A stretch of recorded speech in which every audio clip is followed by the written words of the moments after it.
إن الحمد لله نحمده ونستعينه ونستغفره ونؤمن به ونتوكل عليه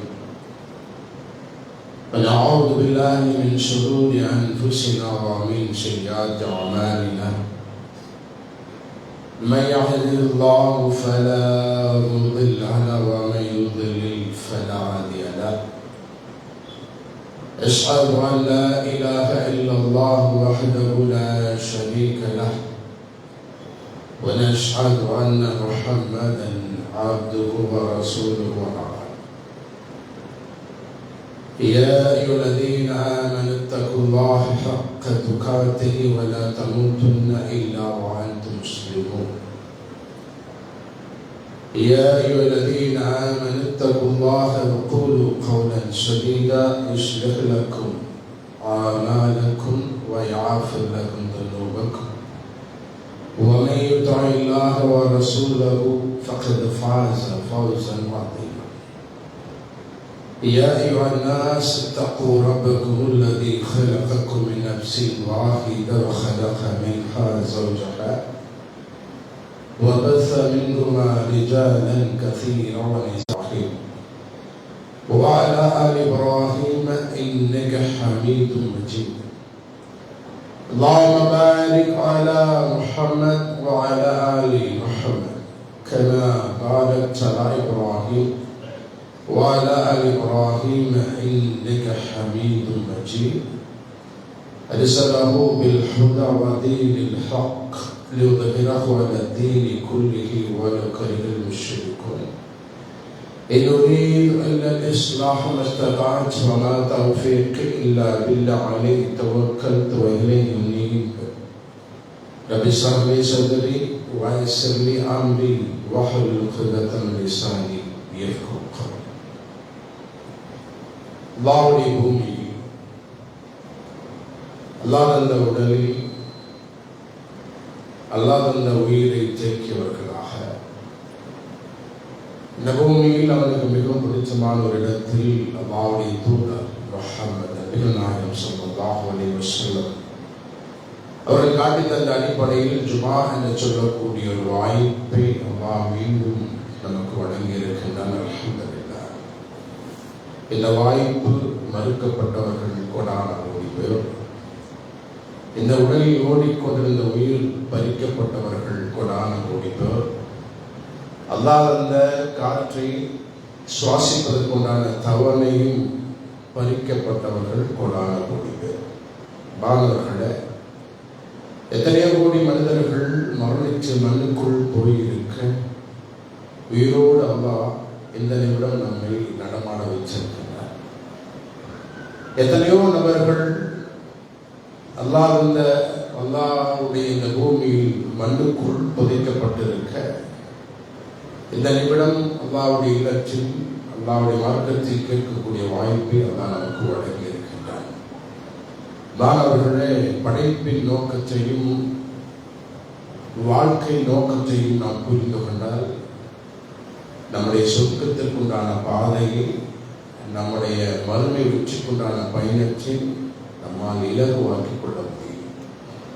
சூரத்து தாரியாத் 51வது அத்தியாயத்தின் 56வது வசனத்தில் அல்லாஹ் நமக்கு சொல்லக்கூடிய கட்டளை நம் அதிகம் செவில் வாங்கிய திருமறை குர்ஆன் வசனம் கூட வமா ஹலகத்துல் ஜின்ன வல் இன்ஸ இல்லா லியஅபுதூன், ஜின்களையும் மனிதர்களையும் என்னை வணங்குவதற்காகவே தவிர நான் படைக்கவில்லை என்ற திட்டவட்டமான கிறிஸ்டல் கிளியர் மெசேஜ்களும் அல்லாஹ் படைக்கப்பட்ட நோக்கம். வாழ்க்கை நோக்கம் என்ன? 67வது அத்தியாயத்துடைய 2வது வசனம் சூரத்துல் முல்க், அல்லதி ஹலகல் மௌத வல் ஹயாத லியப்லுவக்கும் அய்யுக்கும் அஹ்ஸனு அமலா, உங்களில் நல்லவர்கள் யார் என்று பரிசோதித்து தேர்ந்தெடுப்பதற்காகத்தான் உங்களுக்கிடையே வாழ்க்கையும் மரணத்தையும் நான் ஏற்படுத்தியிருக்கின்றேன் என்று சொல்லக்கூடிய அல்லாஹ்வுடைய கூற்று. பல ஆரம்ப வார்த்தைகளில் நாம் சொன்னதை போல நிச்சயமாக இது ஒரு வாய்ப்பு, நமக்கு வழங்கப்பட்ட வாய்ப்பு என்பதை நாம் புரிந்து கொள்ள வேண்டும். அந்த வாய்ப்பின் கால அளவு, அந்த அவகாசத்தினுடைய தவணை அந்த சந்தர்ப்பத்தினுடைய வரம்பு ஒவ்வொருவருக்கும் ஒவ்வொரு மாதிரியாக இருக்கும். அதை அல்லாஹ் தீர்மானிக்கிறார். சிலருக்கு அந்த வாய்ப்பு இதுவரை இருக்கும். குறிப்பாக இந்த சபையில் அமர்ந்திருக்கக்கூடிய நமக்கு நம்மை மட்டுமே இந்த இடத்தில் முன்வைத்து நாம் அதை தீர்மானித்துக் கொள்ளலாம். ஒவ்வொருவரும் நமக்கான வாய்ப்பு, நமக்கான சந்தர்ப்பம், நமக்கான தவணை, நமக்கான சூழல் எதுவரை, அந்த வாரமும் கால அளவும் அந்த எல்லையும் எதுவரை என்பதை ஒவ்வொருவரும் நமக்கு நாமே தனித்தனியாக நம்முடைய உள்ளத்திலே அதை கொஞ்சம் அசை போட்டுக்கொள்ளும். அல்லாஹ் இந்த மனிதர்களில் குறிப்பாக இந்த சபையில் இருக்கக்கூடிய நமக்கு சில ஆண்டுகள் அந்த வாய்ப்புகள் தள்ளி போடலாம்.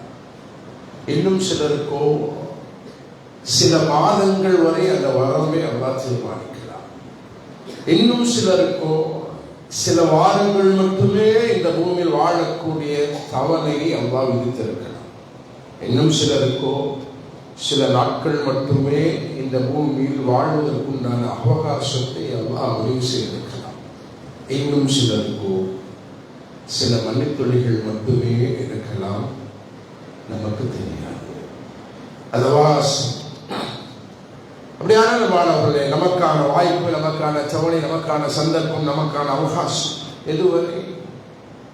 இன்னும் அழுத்தமாக சொல்ல போனார், இன்னும் அழுத்தமாக தீர்க்கமாக சொல்ல போனார், இன்றைய ஜும்ஆ உரையில் அமர்ந்திருக்கக்கூடிய நமக்கு நம்மில் யாருக்காவது அசர் தொழக்கூடிய வாய்ப்பு அல்லாஹ்வினால் தரப்படாமல் போகலாம்.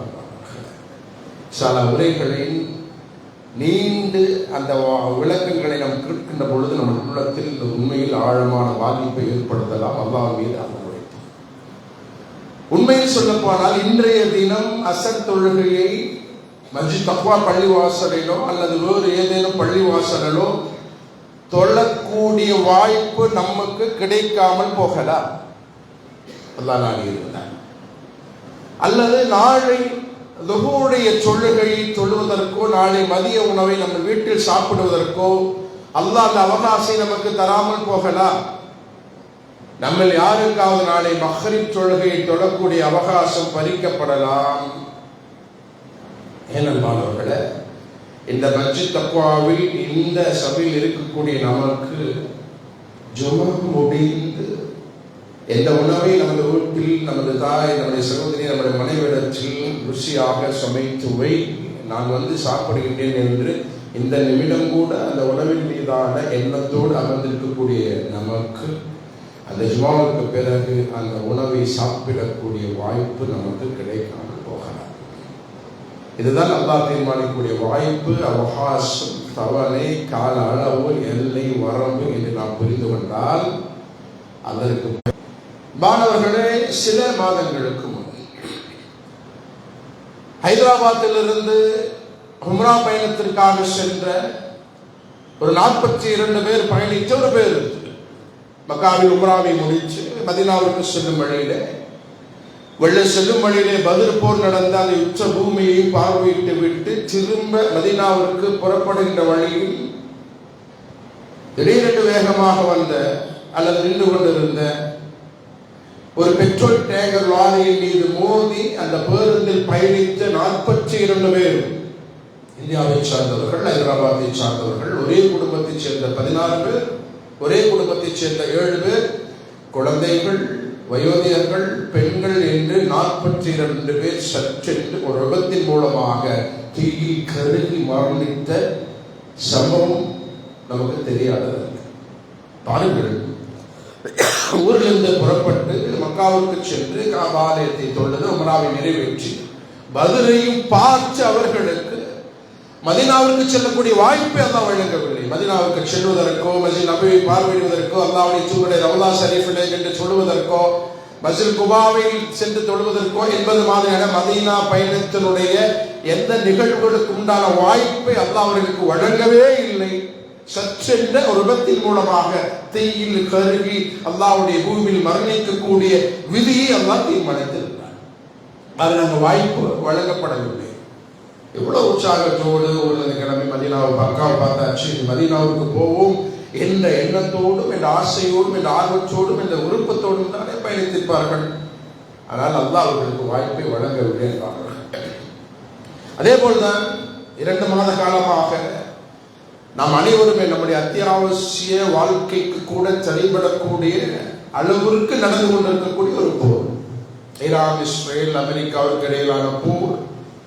அந்த போரினுடைய ஒவ்வொரு பரபரப்பான நிமிடங்களை, பதட்டமான நிமிடங்களை ஒவ்வொரு நாளும் செய்திகளாக வாசித்துக் கொண்டுதான் இருக்கின்றோம். அந்த போரில் தாக்குதல்கள், பரஸ்பரம் நான் உன்னை அடிக்க, நீ என்னை அடிக்க என்ற அந்த போரினுடைய தாக்குதலுக்கு இடையில் நடந்த ஒரு நிகழ்வு. அமெரிக்கா ஏவிய ஒரு ஏவுகணை தாக்குதல் 160 மாணவர்கள் படித்துக் கொண்டிருந்த ஒரு பள்ளியில், ஒரு ஸ்கூலில் விழுந்து சில நிமிடங்களில் அனைவரும் அந்த கட்டிடத்தில் தரைமட்டமாக ஆகி மரணம் அடைந்து போனார்கள் என்ற செய்தி. இந்த செய்திகளாம் நம்ம உள்வாங்கணும். நாம் இத்தனை காலம் இந்த பூமியில் வாழ்வதற்கான வாய்ப்பு கிடைக்கும் என்று பாரமான நம்பிக்கை இந்த உலகத்தின் முகத்தின் மீதான பயணிக்கக்கூடிய நமக்கு இந்த மரண செய்திகள் சற்று கலக்கத்தை, சலனத்தை, கொஞ்சம் அசைவை ஏற்படுத்தவும். பாருங்க, 4வது 5வது 6வது படிக்கக்கூடிய மாணவிகள், அந்த பிள்ளைகளுக்கு 7வது 8வது 9வது 10வது 11வது 12வது கல்லூரிக்கு செல்ல வேண்டும் என்ற கல்லூரி கனவு அத்தனையும் தரைமட்டமாகி போனதா? அத்தையின்மை நிர்மூலமாகி போனதா? ஒரே நொடி 160 மரணங்களை பார்த்த நாம் புரிந்து கொள்ள வேண்டும். அவர்கள் அதற்கு மேல் படிப்பதற்குண்டான வாய்ப்பை அல்லாஹ் இந்த பூமியில் வழங்கவில்லை. இதற்கு மேல் அந்த தாக்குதல் எல்லாம் சொல்லக்கூடிய நேரத்தில் இவ்வளவு மோசமான தாக்குதல், இதை கேட்க யாரும் இல்லையா? ஐநா சபை இல்லையா? மற்ற நாடுகள் இல்லையா? முஸ்லிம் நாடுகள் இதை எதிர்த்து கேள்வி கேட்கக்கூடாதா என்றெல்லாம் பேசக்கூடிய நாம் புரிந்து கொள்ள வேண்டும். யார் கேட்காமல் போனாலும், யார் அதை குறித்து விசாரிக்காமல் போனாலும், வாய் மூடி மௌனியாக இருந்தாலும், நிச்சயமாக அரசர்க்கெல்லாம் அரசன், நியாயத்திற்கான அதிபதி அனைத்தையும் கவனித்துக் கொண்டுதான் இருக்கின்றான்.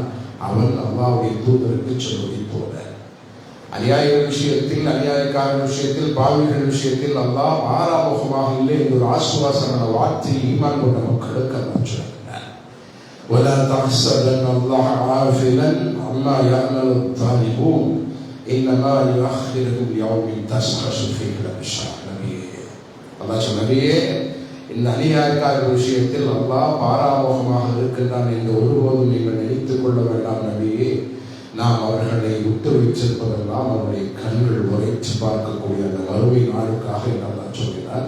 நிச்சயமாக ஒருபோதும் அல்லாஹ் அந்த பாவிகளை விடமாட்டான், கண்டிப்பாக படிப்பான். சந்திப்பது அல்லாஹ்வுடைய பிடி கடுமையானது.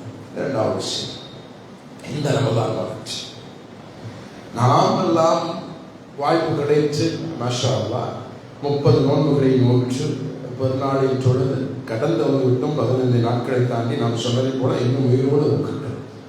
ஆனால் நம்மோடு இந்த மஹல்லாவிலேயே வாழ்ந்த 6 நோன்புகளை வைத்து 6 நாட்கள் தன் மகனோடு சேர்ந்து தாஜுல் இஸ்லாம் பள்ளிவாசலிலே தொழுகை, தராவி தொழுகை நிறைவேற்றிய நம்முடைய மகளாவில் மிக நெருக்கமாக வாழக்கூடிய ஆட்டோ ஓட்டி கொண்டிருந்த சிராஜுதீன் என்று சொல்லக்கூடிய அன்பு சொல்வார் 6 நோன்பை நோற்றார். மாஷா அல்லாஹ். ஒவ்வொரு நாளும் தன் மகனை அழைத்துக் கொண்டு பள்ளிவாசலுக்கு தராவி தொழுகைக்கு சென்றார். அல்லாஹ் அந்த வாய்ப்பை வழங்கினார். 7வது நோன்பை வைப்பதற்கு அல்லாஹ் அவருக்கு வாய்ப்பை வழங்கவில்லை. ஒவ்வொரு நாளும் தொழுகைக்கு சென்று அதே மாதிரியாக அந்த நாளிலும் பள்ளிவாசல் தொழுகை முடித்து ரோட்டை கடப்பதற்கான முயற்சியில் மிக வேகமாக வந்த ஒரு வாகன விபத்திற்குள் ஆகி அடுத்த நாள் காலையில் மரணத்தை தழுவினார் என்ற செய்தியை பார்த்தோம். இந்த பள்ளிவாசல் கூட நம்ம அறிவிப்பு செய்தோம். பாருங்கள், 6 நோன்புகளை நோற்றவருக்கு 7வது நோன்பை நோக்கக்கூடிய வாய்ப்பை அவர் வழங்கவில்லை. ஒவ்வொரு நாளும் தன்னுடைய தந்தையோடு தொழுகைக்கு சென்ற தராவி தொழுகையை நோற்ற அந்த சிராஜினருடைய மகன் 7வது நாள் தன்னுடைய தந்தையோடு தொழுகைக்கு செல்வதற்குண்டான வாய்ப்பை அல்லாஹ் வழங்கவில்லை. தந்தை இழந்த ஒரு அனாதையாக இந்த பூமியில் வாழுகின்றார் என்று சொன்னால் இதுதான் வாய்ப்பு. நாம் அந்த வாய்ப்பு வழங்கப்பட்டவர்களாக இந்த சபையில் அமர்ந்திருக்கின்றோம். அதே மாதிரியாத்தான் இது எப்ப நடந்தது? மார்ச் மாதம் என்ன நடந்தது? அதே ரமலானிலே மார்ச் 25 ஆச்சு. என்ன மார்ச் 13ஆம் தேதி, பிப்ரவரி 25, மார்ச் 13ஆம் தேதி பாபர் அகமது என்று சொல்லக்கூடிய ஜீம் நகர் பகுதியில் வாழக்கூடிய 10வது படிக்கக்கூடிய மாணவர் அந்த செய்தியும் வாட்ஸ்அப் தளங்களிலே மிக கவலையோடு பதிவு செய்யப்பட்டது. குறிப்பாக 10வது தேர்வு தொடங்கக்கூடிய நாள். 10வது தேர்வு தொடங்கக்கூடிய நாள். காலை எழுந்து தேர்வுக்கு தயாராகி காலையிலேயே டியூஷனுக்கு சென்று வீட்டு ஜிஎம்ஆருக்கு சென்று போத்தமல்ல ஜிஎம்ஆருக்கு சென்று திரும்ப குனியமுத்தூருக்கு எக்ஸாம் சென்டருக்கு திரும்ப வர வேண்டும். என்ன விதி? டியூஷன் சென்டர் வீட்டிற்கு அவர் உயிரோடு திரும்புவதற்கு அப்பா வாய்ப்பை வழங்கவில்லை. குருமக்கடை பாலச்சிலேயே அந்த நிவேடன மோதி 15 வயது மாணவன் மரணித்தான் என்ற செய்தி படித்த மாணவர்களே, 8வது 9வது படித்து 10வது தேர்வுக்கு முழுமையாக தேர்வுக்கு தயாராக நின்ற அந்த மாணவனுக்கு அல்லாஹ் தேர்வை எழுதக்கூடிய வாய்ப்பை வழங்கவில்லை என்பதுதான் இந்த வாழ்க்கை உணர்த்தக்கூடிய நிதர்சனமான உண்மை என்று சொன்னார். மாணவர்களே, நமக்கான வாய்ப்பு வழங்கப்பட்டிருக்கின்றது. அந்த வாய்ப்பை எப்படி பயன்படுத்த போகின்றோம் என்பதுதான் நமக்கான கேள்வி. இப்பொழுது நமக்கு இந்த வாய்ப்பு கிடைத்த இந்த சந்தர்ப்பம் வழங்கப்பட்ட அல்லாஹ்வுடைய பூமியில் வாழ்கின்ற பொழுது நாம் சொன்னதை போல இந்த ஜுமாவுக்கு பிறகு இல்லை சொல்லுங்கள், இந்த அசருக்கு பிறகு மஹ்ரிபுக்கு பிறகு பேசிக்கொண்டிருக்கக்கூடிய நானும் கேட்டுக்கொண்டிருக்கக்கூடிய நீங்களும் நாளைய முஹர் தொழுகை நேரத்தில் இவருடைய ஜனாசா தொழுகை நடத்தப்படும் என்று அறிவிப்பு செய்தவர்களாக, நம்முடைய ஜனாசா இந்த பள்ளிவாசல் முன்புறம் கிடத்தப்பட்டவர்களாக, நமக்கு பின்னால் நமக்கான ஜனாசா தொழுகையை தொழுது நமக்காக பிரார்த்திக்கக்கூடிய நிகழ்வு நடக்கலாம், நடக்கும். அல்லாஹ் விதித்திருந்தால், அல்லாஹ் நாடி இருந்தால் என்ற எண்ணத்தை உள்ளத்தில் தேக்கியவர்களாக இன்ஷா அல்லாஹ் நம்முடைய வாழ்க்கை நகர்த்த வேண்டும். அப்படியா நிறைய வாய்ப்புகளை அல்லாஹ் வழங்கி கொண்டே இருக்கின்றான், சந்தர்ப்பங்களை அள்ளி தந்து கொண்டே இருக்கின்றான். இந்த பூமியில் சற்று என்னை பயந்து என்னை நினைவு கூர்ந்து நீ வாழ்ந்து கொள்ளக்கூடாதா என்பதற்குண்டான ஒரு அவகாசம், ஒரு எதிர்பார்ப்பு. நம்ம ஆரம்பத்தில் 2 குர்ஆன் வசனங்களை சொன்னதை போல அந்த அடிப்படையில் அன்பானவர்களே, நாம் திரும்ப திரும்ப நம்முடைய உள்ளத்தில் பதிய வைத்துக் கொள்ள வேண்டியது குல்லு நஃப்ஸின் தாயிகத்துல் மௌத், ஒவ்வொரு ஆத்மா மரணத்தை சந்தித்தே தீரும். யாரும் விதிவிலக்கல்ல. அது இளைஞனா, முதியவரா, ஆரோக்கியமானவரா, கடந்த 3 மாத காலத்தில் நமக்கு கேள்விப்பட்ட மரண செய்திகளில் மாரடைப்பு காரணமாக மரணமடைந்த மனிதனுடைய பட்டியல் 27, 28, 30, 32. எந்த விதமான நோயின் தாக்கமும் இல்லாத, நோயின் அறிகுறிகள் இல்லாத நிலையில் மாரடைப்பு காரணமாக மரணித்து போனார்கள் என்ற செய்தி உள்வாங்கினாம். நெஞ்சு துடிப்புக்குள் துடித்துக் கொண்டிருக்கக்கூடிய துடிப்பை சற்று நிறுத்துவதற்குண்டான தகுதியை பெற்ற ரப்புல் ஆலமீன் நமக்கான பாடத்தை நடத்துகின்றார். அப்படியான மனிதனுடைய உயிரை கைப்பற்றுவது மூலமாக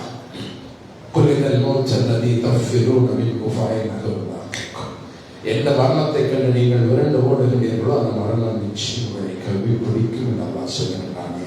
எங்கேயும் ஓடி ஒழிய முடியாத மாணவர்களே, எந்த எக்கு கோட்டையில் நீங்கள் இருந்தாலும் உங்களை பிடிப்போம் என்று சொல்கிற ரப்புல் ஆலமீன் இரவு படுக்கைக்கு சென்று நிம்மதியாக உறங்கக்கூடிய நேரத்தில் காலையில் மனைவி அவரை தட்டி எழுப்ப போகின்ற நேரத்தில் படுக்கையில் உயிரற்றவராக கிடந்தார் என்ற செய்திகளை கேட்டுமா? நிறைய மரணங்களை பார்த்துமா? நாம் இன்னும் அப்படியான பயிற்சி கொள்ளாமல் அல்லாஹ்வுடைய அச்சம் இல்லாமல் இந்த பூமியில் வாழ்ந்து கொண்டிருக்கிறோம். கடைசியாக ஒரு செய்தி, இந்த மரணம் எப்படியான சலனத்தை நம்மிடத்தில் ஏற்படுத்த வேண்டும் என்பதற்கான ஒற்றை செய்தி கடைசியாக மாணவர்களே, நம்முடைய கோயம்புத்தூரில் நடந்த ஒரு செய்தி. ஏற்கனவே நீங்கள் கேள்விப்பட்ட செய்தியுடன் தலைப்புக்கு தேவையான அவகாசமான சூழல் இருப்பதால் மீண்டும் உங்கள் நினைவுண்டார்கள். 28-30 வயது நிரம்பிய நகாத்தனமான ஒரு இளைஞன் கூட்டு குடும்பத்தோடு, தாய் தந்தையோடு, மனைவி பிள்ளைகளோடு சந்தோஷமாக வாழ்ந்து கொண்டிருக்கக்கூடிய அந்த வாலிபன், பொருளாதாரத்தில் செழிப்பாக, கை நிறைய வருமானம், நல்ல தொழில், வரக்கச்சான தொழில், ஒவ்வொரு நாளுமே பல ஆயிரங்களை வருமானமாக பார்க்கக்கூடிய வாய்ப்பை வழங்கி ஓரளவுக்கு செழிப்போடு வாழ்ந்து கொண்டிருக்கக்கூடிய ஒரு சூழல். ஒரு மஷூராவின் அடிப்படையில் கூட்டு குடும்பமாக இருக்க தனக்கென்று ஒரு வீட்டை கட்டி கொள்ள வேண்டும், தனக்கொண்டு வீட்டை உருவாக்க வேண்டும் என்று கூட்டு குடும்பத்தில் ஆலோசனைகள் செய்து அதற்கான ஒப்புதலை பெற்று தன்னருக்கு மனைவி பிள்ளைகளுக்கு ஒரு வீட்டை தயாரிக்கக்கூடிய முயற்சி.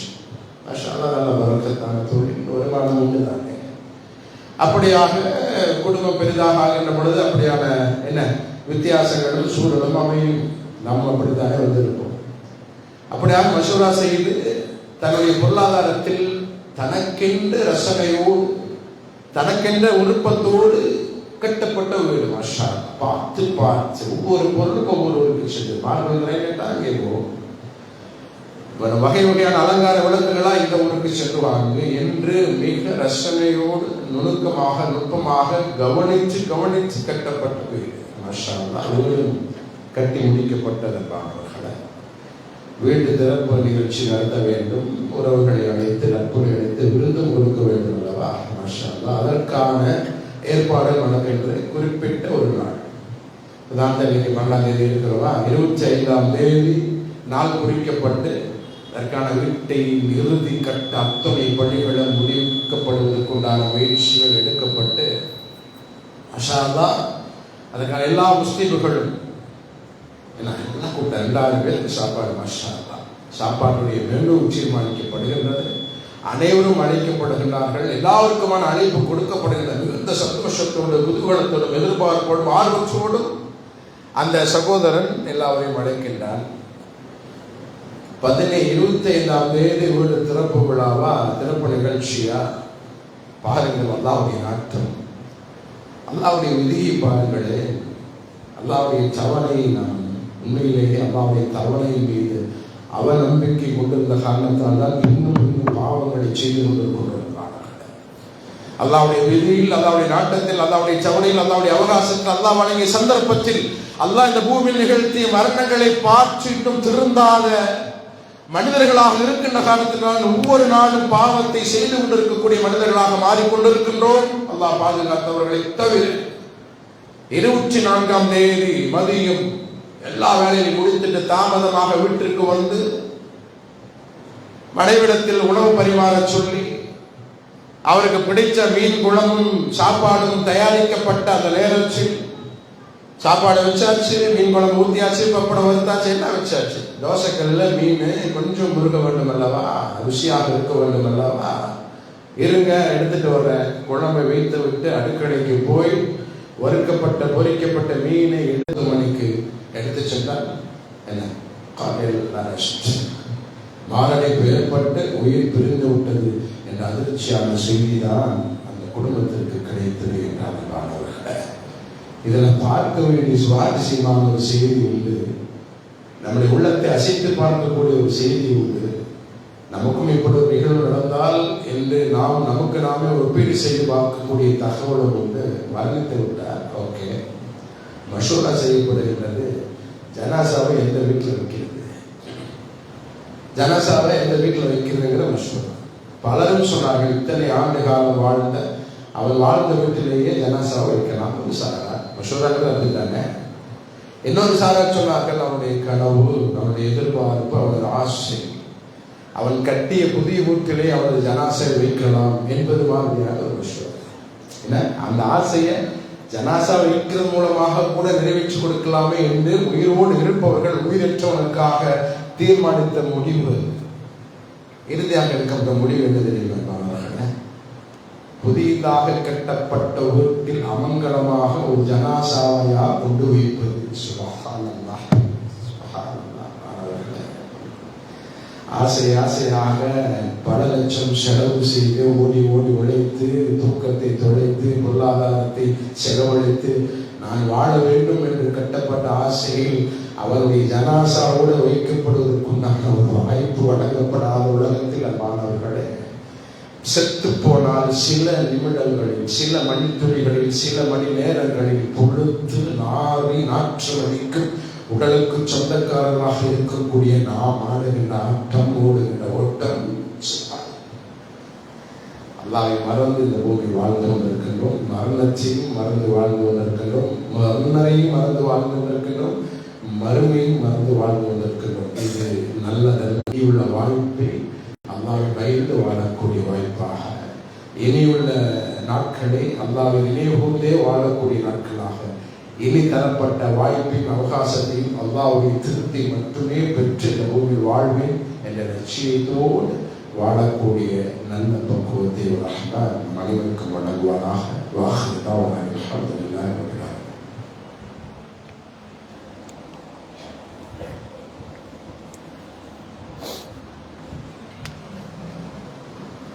அல்ஹம்துலில்லாஹி ரப்பில் ஆலமீன் அர்ரஹ்மானிர் ரஹீம் மாலிகி யௌமிddin. அல்லாஹும்ம ஸல்லி அலா முஹம்மத் வ அலா ஆலி முஹம்மத் கமா ஸல்லைத அலா இப்ராஹீம் وعلى آل إبراهيم إنك حميد مجيد. اللهم بارك على محمد وعلى آل محمد كما باركت على إبراهيم وعلى آل إبراهيم إنك حميد مجيد. மாணவர்களை சந்தர்ப்பங்களையும் வாய்ப்புகளையும் தவணைகளையும் அவகாசங்களையும் குறித்து சில செய்திகளை கண்டோம். நாம் சொன்னதை போல இந்த பூமியில் நாம் வாழ்ந்து கொண்டிருக்கக்கூடிய இந்த அலங்காரமான வாழ்க்கை நமக்கு ஏற்படக்கூடிய மரணத்தின் மூலமாக முற்றுப்புள்ளி வைக்கப்படும். அப்படியான அந்த வாழ்க்கை முற்றுப்புள்ளி வைக்கக்கூடிய அந்த மரணத்தின் மூலமாக பொருளாதாரத்தில் தன்னிறைவு அடைந்தவர்கள் தங்கள் அடுத்த கட்ட நகர்வை ஓரளவுக்கு நகர்த்தி கொண்டு போக முடியும். பொருளாதாரத்தில் தன்னிறைவு அடையாத குடும்ப தலைவர் மட்டுமே இருக்கக்கூடிய, அவருடைய சம்பாத்தியத்தை மட்டுமே நம்பி இருக்கக்கூடிய குடும்பங்களுடைய நிலை பாதுகாக்க வேண்டும். மிக சிரமம், மிக நெருக்கம். எப்படி பல மரணங்களை, பல மரண செய்திகளை நாம் கேட்போமோ அதே போல் மரண செய்திதான். கடந்த வாரம் உங்களில் எத்தனை நபர்கள் அந்த வலைத்தள செய்தியை பார்த்தீர்கள் என்று தெரியாது. அல்லாஹ்வுடைய மார்க்கத்தை கற்று அல்லாஹ்வுடைய மார்க்கத்தை பிரச்சாரம் செய்ய ஒரு ஆலிமாக தேடி அல்லாஹ்வுடைய மார்க்கத்தை சொல்லக்கூடிய இடத்தில் அதுவும் இமாமாக பணியாற்றக்கூடிய ஒரு அன்பு சகோதரர் சித்தீக் ஃபிர்தௌசி அவர்களும் அவருடைய மைத்துனர் 12 வயது நிரம்பிய குர்ஆனை மனனம் செய்து கொண்டிருக்கக்கூடிய ராஃபிலாக கல்வி கற்றுக் கொண்டிருக்கிறார். 21 ஜூஸ் மனனம் செய்திருக்கிறார். இருவரும் வாகனத்தில் செல்லக்கூடிய நேரத்தில் கடந்த வாரம் விபத்து ஏற்பட்டு சில மணி நேரங்களிலேயே சித்தீக் ஃபிர்தௌசி அவர்கள் மரணம் அடைந்தார். இன்னா லில்லாஹி வ இன்னா இலைஹி ராஜிஊன். திருமணமாகி 2 வருஷம் தான், 7 மனைவி.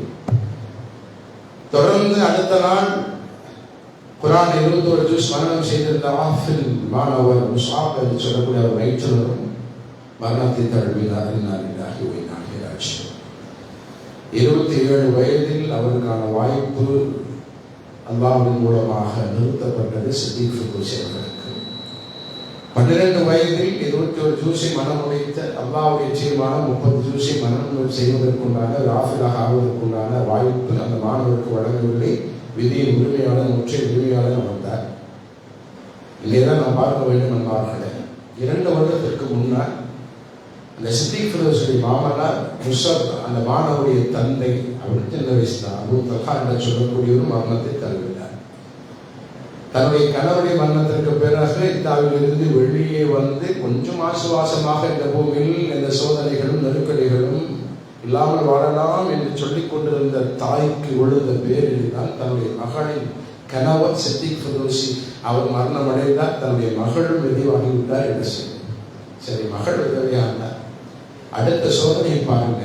இந்த பூமியில் சோதனைகள் நெருக்கடிகளுக்கும் குறைவே இருக்காது. ஈமானிய உறுதியோடு இருக்கக்கூடிய மக்கள் மட்டும்தான் அதில் தாக்கு பிடிக்க முடியும். நாம் ஈமானிய உறுதியோடு இருந்தார். அடுத்த சில மணி நேரங்களே தனது மகனையும் இழந்த தாய், மருமகன், கணவரை இழந்தாரு 2 வருஷத்துக்கு முன்னாடி, மருமகன், மகன். அந்த மகனுடைய நிலைமையோ முந்தைய நாள் கணவருடைய மரணம், அடுத்த நாள் என்ன இளம் சகோதரருடைய மரணம். அப்படி இருக்கும். நானும் கூட அல்லாஹ் அவர்களுக்கு சபரும் ஜமீன் என்று சொல்லக்கூடிய அழகிய பொறுமையை கொடுப்பதற்கு நாம் அதிகம் பிரார்த்தனை செய்ய வேண்டும். இப்படியான நெருக்கடிகளிலிருந்து அல்லாஹ் நம்மை பாதுகாக்க வேண்டும் என்று அல்லாஹ்வின் ஆதரவு ஏற்று ஒவ்வொரு தொழுகையிலும் நாம் அல்லாஹ்விடத்திலே முறையிடுவோம், என்றாடுவோம், கோரிக்கை வைப்போம், அழுது என்ன பிரார்த்தனை செய்வோம் என்பார்கள். இப்போ தேவை கணவரும் இல்லை, மருமகனும் இல்லை, மகனும் இல்லை, 2 பெண்கள் மட்டுமே. அந்த தாயாருக்கும் குறைந்த வயதான், 12 வயது 7 வயது மகனாக இருக்கக்கூடிய தாயாருக்கு என்ன வயசு? மூத்த மகள் அவர்களும் விதவையாக தாய் விதவையாக, நிர்கதியாக, நெருக்கடியாக, அடுத்த கட்ட வாழ்க்கைக்கு என்ன நடக்கும் என்ற ஒரு சிரமத்தோடு வாழ்ந்து கொண்டிருக்கக்கூடிய அந்த குடும்பத்திற்கு தான் இன்றைக்கு நமது பள்ளிவாசல் ஜுமா வசூல் எடுக்கப்படுகின்றது. ஆண் துணைகளை இழந்து நிற்கக்கூடிய நிர்கதியான குடும்பத்திற்கு கூடிய ஆசுவாசம், அவர்கள் வாழக்கூடிய பூமியில் சக மூமின்களாக, சக முஸ்லிம்களாக இரக்க சிந்தனையோடும் கருணை உள்ளத்தோடும் தர்ம எண்ணத்தோடும் வாழக்கூடிய நாம் கொடுக்கக்கூடிய பொருளாதாரம் உறவுகளை இழந்திருக்கலாம், கணவரை இழந்திருக்கலாம், மருமகனை இழந்திருக்கலாம், மகனை இழந்திருக்கலாம், கணவரை இழந்திருக்கலாம், சகோதரி இழந்திருக்கலாம். ஆனால் எங்களுக்கான உதவிகளை எடுக்கக்கூடிய நிலையில் நாங்கள் இல்லை என்று அவர்கள் ஆசுவாசம் அடைய வேண்டும் என்றார். நிச்சயமாக அல்லாஹ் இந்த பூமியில் எங்களோடு வாழ்ந்து கொண்டிருக்கக்கூடிய எங்கள் முஸ்லிம் சமூகம் எங்களுடைய வாழ்வாதாரத்திற்கு பொறுப்பேற்றுக் கொள்ளும் என்று அசைக்க முடியாத நம்பிக்கையை அவர்களுக்கு திடமாக இருக்கும் என்றால் இன்றைய தினம் நாம் தாராளமாக மாஷா அல்லாஹ் ரமதானிலே அள்ளி கொடுத்தோம், தாராளமாக கொடுத்தோம், வந்தவர்களுக்கெல்லாம் மன நிறைவாக கொடுத்தோம். அல்லாஹ் நிறைவான கூலியை இந்த மஸ்ஜித் தக்வா பள்ளிவாசலுக்கு தொழுகையாளியாக இருக்கக்கூடிய முஸ்லிம்களாக இருக்கக்கூடிய அல்லாஹ்வுடைய வாய் வழங்கி அனைவருக்கும் நிறைவாக கொடுப்பார் இன்ஷா அல்லாஹ். அப்படியான ஒரு வாய்ப்பு நெருக்கதியாக ஏழ்மையில் இருக்கக்கூடிய, வறுமையில் வாழக்கூடிய, ஆழ்துறை எழுந்து இருக்கக்கூடிய, மரணத்தின் மூலமாக எல்லா கவலைகளையும் சேக்கி நின்றும் கூட பிரான்சின் அடிப்படையில் வாழ்ந்து கொண்டிருக்கக்கூடிய ஒரு குடும்பத்திற்கு பொறுப்பேற்றுக் கொள்ளக்கூடிய வாய்ப்பு நமக்கு கிடைத்திருக்கின்றது. அந்த வாய்ப்பை ஒருபோதும் நாம் தவற விடக்கூடாத மாணவர்களே, தாராளமாக நிறைவாக. ஆண் துணை இல்லாத குடும்பத்திற்கு என்ன சேவை? வீட்டு வாடகை வெளியில் தான் கிடைக்க வேண்டும், உணவு வெளியில் தான், அவர்களுக்கு உண்டான வாழ்வாதாரத்துக்குண்டான அடுத்த கட்ட நகர்வு எதுவாக இருந்தாலும் மாணவர்களே மற்றவர்களின் உதவி மூலமாக தான் கிடைக்கும் என்றால் அந்த உதவியை கொடுக்கக்கூடிய இடத்தில் ஏன் நாம் நிற்கக்கூடாது? அவர்களுக்கு மனநிறைவான பொருளாதாரத்தை கொடுக்கக்கூடிய ஒரு சகோதரனாக ஏன் நாம் அவர்களுக்காக மாறி நிற்கக்கூடாது? நமது பொருளாதாரத்தை கொடுப்பதன் மூலமாக ஒரு ஆசுவாசத்தை, மானசீகமாக ஒரு அரவணைப்பை, அவர்களுக்கான உதவியை ஏன் நாம் செய்யக்கூடிய மனிதர்களாக மாறக்கூடாது? ஆகன்பார்களே, அந்த குடும்பத்தின் நிலையை இப்ப சொன்ன வார்த்தைகளை நாம் இப்பொழுது சொன்ன அந்த வார்த்தைகள் எல்லாம் கோர்வையாக ஆக்கி மனதினை பதிவு வைத்து என்ன 2 வருடங்களே 3 ஆண் துணைகளை இழந்த ஒரு குடும்பத்திலே நிலை எப்படி இருக்கும் என்பதை கொஞ்சம் உரசி பார்த்தவர்களே, இன்றைய தினம் தாராளமாக மன நிறைவாக நிச்சயமாக நாங்கள் அல்லாஹ்வினால் கைவிடப்படவில்லை. எங்களுக்கு அல்லாஹ் இந்த பூமியில் வழங்கிய எங்கள் சகோதரர்கள் நிச்சயமாக எங்கள் விஷயத்தில் கருணை காட்டினார்கள். அல்லாஹ்வுடைய தூதர் நாயகம் ஸல்லல்லாஹு அலைஹி வஸல்லம் அவர்கள் சொன்னதை போல பூமியில் உள்ளவர்கள் மீது இரக்கம் காட்டாதவர்களுக்கு வானில் உள்ள அல்லாஹ் இரக்கம் காட்ட மாட்டான். இரக்கம் காட்டுவதற்குண்டான மிகச்சிறந்த வாய்ப்பு சென்றி மன்னல்லதி குருல்லாஹ கர்தன் சுனன், அல்லாஹ்வுக்கு அழகிய முறையிலே கடன் கொடுக்கக்கூடியவர் யார் என்று அல்லாஹ் கேட்கிறானே. இப்படியான உதவிகள் எல்லாம் நிச்சயமாக இட்ஸ் நாட் எக்ஸ்பென்ஸ், ஒருபோதும் இது செலவழிப்பல்ல பாடங்களை, it's a deposit for us. இதுதான் நமக்கான மிகச்சிறந்த சேமிப்பு. நாம் கொடுக்கக்கூடிய 1000, 2000, 3000, 4000, 5000 ஒருபோதும் செலவே இல்லை. நாம் கொடுக்கக்கூடிய பொருளாதாரத்தின் மூலமாக ஓரளவுக்கு கண்குளிர்ச்சி அடைந்து அவருடைய வாழ்வாதாரம் நிறைவடைந்து அந்த ஆசுவாசத்தினுடைய பின்னணியில் நின்று அவர்கள் துவாக செய்வார்களே, பிரார்த்தனை செய்வார்களே, அவருடைய துவாக்களின் பிரார்த்தனைகள் மூலமாக அல்லாஹ் நமக்கு வரக்கூடிய நேரடியான மறைவான ஆபத்திலிருந்து அல்லாஹ் நம்மை பாதுகாக்கலாமே, அதற்கான முதலீடாக கூட இருக்கலாம் நாம் செய்யக்கூடிய தர்மம். அந்த அடிப்படையில் இன்ஷா அல்லாஹ் இன்றைய தினம் உங்கள் பொருளாதாரத்தை மரணமடைந்த அந்த மௌலவி சித்திக் ஃபிர்தௌஸி அவர்களுக்காகவும், மரணமடைந்த குர்ஆனை மனம் செய்த அந்த ஆஃபில் அவர்களின் முசப் அவர்களுக்காகவும், அந்த தாய்க்காகவும், அந்த சகோதரிக்காகவும் தாராளமாக கொடுத்து உதவுமாக அல்லாஹ் நேரடியான மறைவான ஆபத்துகள் மற்றும் பாதிப்புகள், விபத்துகள், சதிகள், சூழ்ச்சிகள், தந்திரங்கள், தடைகள், தரங்கல்கள், நெருக்கடிகள், தாக்குதலிலிருந்து நம் அனைவரையும் அல்லாஹ் பாதுகாப்பானாக. அல்லாஹ்வுடைய நினைவோடு இந்த பூமியில் வாழ்ந்து அல்லாஹ் தந்த வாய்ப்பை அல்லாஹ்வுடைய திருப்தி பெற்ற வாய்ப்பாக பயன்படுத்தும் நல்ல பக்குவத்தை, வாக்கியத்தை, அறிவு, ஆற்றலை, சிந்தனை, புத்தியை, வலிமையை, தாக்கத்தை, ஆயுடைய ஆரோக்கியத்தை, பொருளாதாரத்தை, நேரத்தை, நல்ல எண்ணத்தை, நல்ல சிந்தனை, நல்ல வாழ்வை, நல்ல மனநிலை ரஹ்மான் அனைவருக்கும் தருவானாக. வாஹிரு தஅவானா அல்ஹம்துலில்லாஹி ரப்பில் ஆலமீன்.